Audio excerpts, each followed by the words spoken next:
All right. So let's talk about what our first marriage taught us: the good, the bad, and the ugly. Definitely taught us a lot, that's for sure. Um, Mistakes we refuse to repeat. I'll say as for me, miscommunication, jumping the gun, probably not reading somebody's mind, ask questions, say what you feel. Yeah. Yeah. I mean, communication is definitely key, right? Like, nobody is a mind reader. Mm. As we've gotten to know each other, I get to feel our connection, feel your energy, right? When you're on a high, when you're on a low, I could see your facial expressions, right? But at the end of the day, I don't know what you're actually thinking. No, but So, you're learning. You're learning me, I'm learning you. But the point is not to get to learn somebody's expressions, their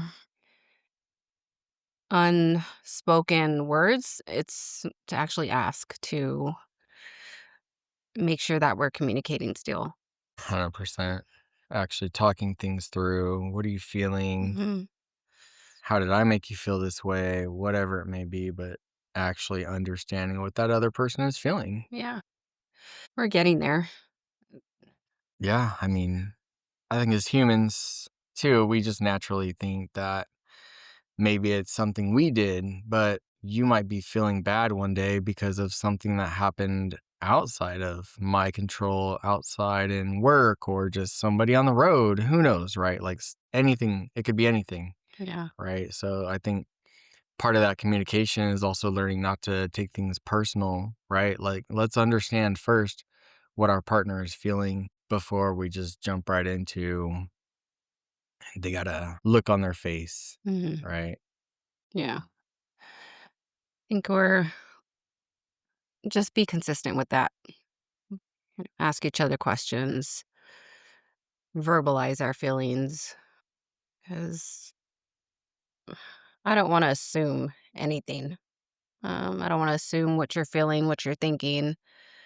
So I might be wrong. And then I'm not doing you any service by doing all that. And then I create other things in my head. So, Yeah. And I know both of us have already done that, especially earlier on in this relationship, hmm right? And we're developing the skill of communication still. It's always an ongoing learning experience. But yeah, I mean, we definitely have both automatically jumped the gun and just assumed. And both times they're wrong. yeah, What we assumed was completely different. yeah. So, Habits you carried with you. Um, I can say for me, as we both experienced, was the shutting down habit. So that was my habit. Hmm, certain trigger words, I think, right? It's the not necessarily a habit, but yeah. the quote unquote "you" word. You, Yeah. Oh you did this, you God. do that. Always pointing the finger. Yeah. Or you always do this. All those two words really are like they're really triggering to me. I think rewording things we want to say to each other is a skill, and it's hard at the same time because we definitely want to tell each other what we're thinking, but we don't want to be judgmental. We don't want to come across a certain way. So making sure that our verbiage is correct. And it goes back to that childhood lesson, right? Think before you speak. Hmm. But again, it's also a practiced skill, Yeah. right? Where we learn how to speak to each other in a sensitive way, Hmm. understanding each other's triggers or feelings, and just making sure that we communicate properly without pointing a finger or hitting somebody's trigger, Yeah. right? Like, that's not good communication. Mhm. Why am I going to purposely go after what triggers you? Yeah. That's an attack. We're not here to attack each other. We're here to support each other regardless, right? Like, I'm here to back you up Mhm. every time, even in the hard times. Supposed to work together. Um, and like you had mentioned, we're we don't wanna hit those triggers. We wanna make sure that we're not doing that. So understanding that one person feels this way when something is said or something is done, really take that into consideration. We're not here to be enemies or battle each other out. Like, no, I don't want to ever trigger you or say something incorrectly that makes you question anything. So just making sure that I have that respect for you in regards to those trigger words and, you know, working together as a couple. Yeah, and going back to the habits too, right? I know we talked about this one a couple weeks ago, but one of those things where I was constantly shut down by my partner. Every idea I ever had, or every just anything I wanted to do, just even conversations, I was Hmm. constantly just shut down immediately. And it wasn't that I shut down, it was that the communication was so bad that we couldn't talk about anything. Or, yeah, if I did have an idea, it was never a good idea. Hmm. Right. So, But to that point, like, if that person feels it's not a good idea, or anything of that matter, then let's talk about it. Let's discuss it. Let's, yeah, figure out what works better, or because my ideas are not always going to be what you want or what you need. You need your ideas. You need your own thought process. And if you feel a certain way and you're strong about something, who am I to say don't do that? No, I'm going to support you. I'm going to be that backup person for you that you need. I don't want to shut you down. no, I don't want to be shut down. Right. I don't think any of us do want to be shut down. Right. We're here to support our partner. We're here to support each other and build this. We're a partnership. Hmm. Marriage isn't built just on love. Hmm.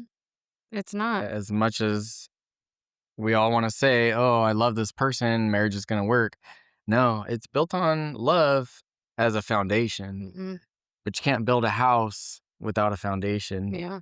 But then you still need all the wood and all the other materials, right? So we need to build and support each other all the way up. In all the instances, all the scenarios, all in everything, we have to. We didn't have that before. We No, didn't have any building blocks with our exes, and no. I mean, we just started off and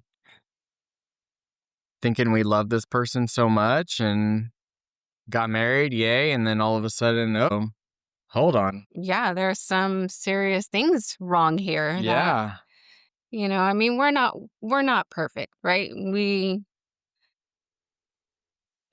We went about our relationship the way we.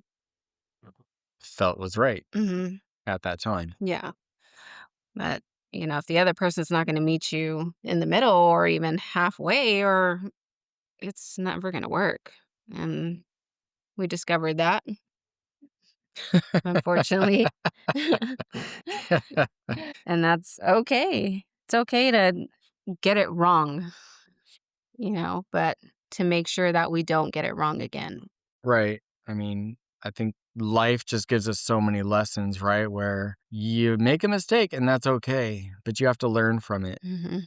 not play the victim card, not repeat it, not all that other BS. Just take the life's lesson, accept it, learn from it, and grow with it. Absolutely. Move on. Say, now I know this. I'm that much stronger. I'm that much better. Let me move on in life. And we have really been doing that together. We're really learning to come together, and it may feel odd to us, as we have mentioned before. It definitely feels odd. Um, because for so long, we're used to doing it on our own. We're used to just having that judgment and that insecurity of that person. And now that we have each other, it feels great. It does. And the more we open up to each other and the more that we're able to learn from each other Hmm. of this was my experience, this was your experience. Like, let's build on that. Yeah. Let's. in a way, kind of not make that mistake again. And let's be better for each other, for our family, but mostly for each other. We deserve it. Yeah. So many years of this short life Yeah. not in the right place. There's definitely no more wasted time. Like, let's not waste time being, I'm going to say, quote unquote, ignorant, like in our relationship. Let's, let's actually not do those mistakes again and communicate, talk to each other. Yeah, I mean, we definitely make sure that everything is put out on the table, either when it arises or when we do our weekly check-ins with each other. Everything is put out there, right? Because the longer something festers in your brain, the longer you're going to build on it. You're gonna make it more than what it actually is, Hmm. versus just talking about it. Yeah. Scenarios do come up in our own head, and we definitely make them. Um, Especially you women, when you have those dreams. oh, wow. Okay. Yes, we have those dreams. It's because I love you. I love you too. Patterns you both need to break. We've broken a lot of patterns, put down a lot of walls on any, I can say patterns. Asking for help, that's probably the pattern that I need to break. That's It's fair. I've never been used to anybody being helpful, wanting to help me, and when I did, it was brought up later, like, "Oh, I helped you do this," and that's why I never did. I was never gonna ask that person for help because he was always gonna put it in my face. So, understanding that you don't do that, that's the pattern I need to break. Like, he actually does wanna help me. He wants to be better with me and do the things with me, for me, with me, and I need to ask you when I need. So, Yeah. I mean, and I can totally piggyback off the same exact thing, this weekend's a perfect example. You just automatically helped me prep the food and prep all the supplies for our camping trip this weekend. Like, I'm not used to that. I'm normally the one who had to do mhm, everything and prepare for the entire family for however long we were gonna go. Well, the other person sat and did nothing. mhm, So the fact that I didn't ask and you just started doing it, it's still foreign to me. mhm, Even after all this time, mhm, it still feels weird, but I'm definitely learning how to accept it. I'm learning how to accept the automatic help that you give me even without me asking. mhm, Do both of us need to ask more when we need it? 100%. But just the fact that you do things because you want to help, you want to be there, you want to support. mhm. That's getting better with me, but it's still foreign. Yeah. I wanna unload your stress or anything that's all the things you have going on in your head, right? Like, I need to do this, this, and this, but I'm here too. So, I can definitely help you with some of that, and with those simple things, I don't really need you to ask me because I think they're what our foundation is built on, our relationship. What helping each other is a part of that. Yeah. It's not just all the other things that are absolutely wonderful, but comes with all the things that are not too. Like cleaning, like laundry and all that. Those are not fun things but I want to help you any way that I can do those things. Because that is the real life, everyday thing, Mhm. you know? It's going back to that whole marry the person that you can do those hard times with. It's absolutely true. It's easy to love somebody when you're constantly in vacation mode, when you're constantly out to nice dinners Mhm. or whatever your hobby may be, or this person's always bringing you flowers. Yeah, it's Yeah. great. But when you get down to the nitty gritty of Mhm. the daily, hey, I need to go shopping, I Mhm. need to do laundry, I need to scrub a toilet, like those are Yeah. all real daily things that are not fun, but they need to get done. And if you have somebody who's there for all those little things to support, then just go with it, you know? Yeah, Oh, it's necessary that we because like we talked about, we're gonna live together. So if we're gonna live together, definitely practicing the things that we are gonna do on a daily basis mhm, is necessary. 100%. Yeah, we're gonna find each other's patterns, what we do, what we like and don't like, how we clean, and All part of it. that is all part of That's it. all part of the process. Yeah.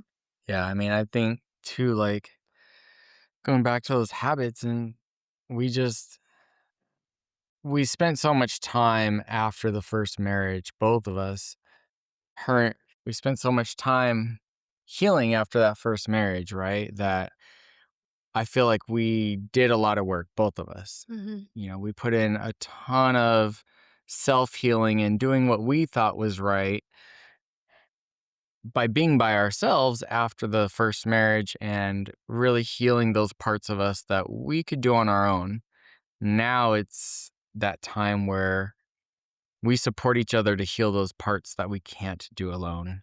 And I think that has really strengthened our bond because when we came together, we still had broken pieces, which is okay because now we're supporting each other and fixing those broken Mhm. pieces, but we're fixing them together, and that is helping our relationship. That's making us bond more, right? Mhm. Because now we're understanding each other, but we're also here supporting each other. And I think it's that support that really strengthens the overall relationship because there's no judgment. Uh, there's no negative feelings that Mhm. we had with our past relationships. It's everything is so positive, everything's so supportive, Mhm. and there's so much love built around this, but there's more than love. Mhm. No, I think you really hit that on point. Like, that's hands down right there. I'm gonna say that was great. You you're absolutely right. We are absolutely brand new to each other. So let's keep the motion going in the right direction. Are we gonna have bad days? Absolutely. Are we gonna have little tiffs about each other? Are we gonna argue a little bit? But our communication is so strong that let's keep it going. Let's not lose that love for the communication that we have in little things that are absolutely little. Let's talk about them. Let's work them out. Let's figure it out together. And that's what the second round's about. It is. We have our last question for each other. How to honor your past without living it. Hmm. How to honor it. I think for me, that kind of tells me not to live in regret, Okay. right? Like, I know we've both mentioned before, wasted so many years, da da da. Mm-hmm. But at one point, you had good times. We love the other person, Yeah. right? I mean, we built a life with somebody else. Did it end the way we wanted it? Of course, nobody wants it to end at all. Mm-hmm. But I'm not going to live in regret. Okay. The decision that I made during that time is what felt was the right decision. It goes back to my saying, you know what you know when you know. And that's what I knew. And that's what I felt was the right decision. Then I lived all these years, right? Because I wanted to make things work. And Mm-hmm. like we talked about before, we had hope.